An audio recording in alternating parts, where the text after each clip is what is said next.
Oraro Company Advocates' vision is to be a leading African legal practice, upholding the highest ethical standards and providing enriching and fulfilling careers. Through our strong vision and mission, we are driven by our ethical responsibility to protect the environment. Last year, when the CSR committee got together at the start of 2022, we tried to come up with initiatives that were fun and would get a large group of people involved. The firm has developed and is implementing an ESG policy, which is spearheaded by an ESG committee and guided by ESG champions. We have a brilliant committee that works very, very hard. And after the success of last year's run, where we managed to pull it off even though we were all running in the blind, raised a substantial amount of money from great partners, and the money went to a very good cause, which was obviously planting trees at Gjenge Sanctuary. We decided to make it an annual run, and that's how we are at our second edition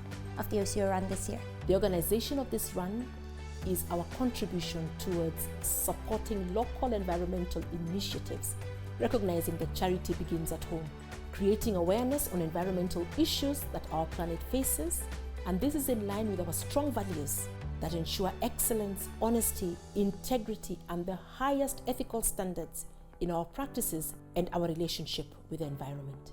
When we sat together as a committee this year, we knew that we wanted to work with the theme of beat plastic pollution. We also wanted to work with an organization that not only helps with plastic pollution, but also works with youth. The Run Committee carefully reviewed and evaluated whether this organization was aligned to our theme for the 2023 run and indeed the firm's mission and values as a whole. My name is Gjenge Makers, founder of Gjenge Makers Limited, where we convert plastic waste into alternative building products. Plastic as a resource, 50 plus 100 years ago, plastic was it was a cutting edge technology. However, the scientists then didn't think of the repercussions 100 years plus what to come. Putting into consideration plastic takes long to degrade. Plastic pollution is suffocating our oceans. But closer home, most of us who grew up in the rural areas had water masses in our surroundings, whether they were lakes or rivers or streams, and we can see the impact of plastic on these water masses. You will not take a walk on our beautiful white sandy beaches and cross more than 100 meters without your feet hitting a plastic bottle. Every material, every product is biodegradable.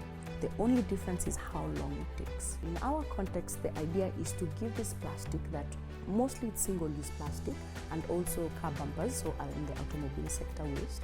We reprocess it, give it another life, so ideally speaking, upcycle it, make products, now in this case pavers or other elements in the building space.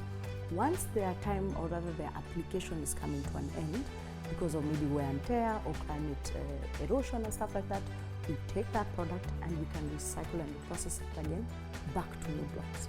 The idea is the concept of circular economy should be circular not only in the materials life of things, but also in the application side of things.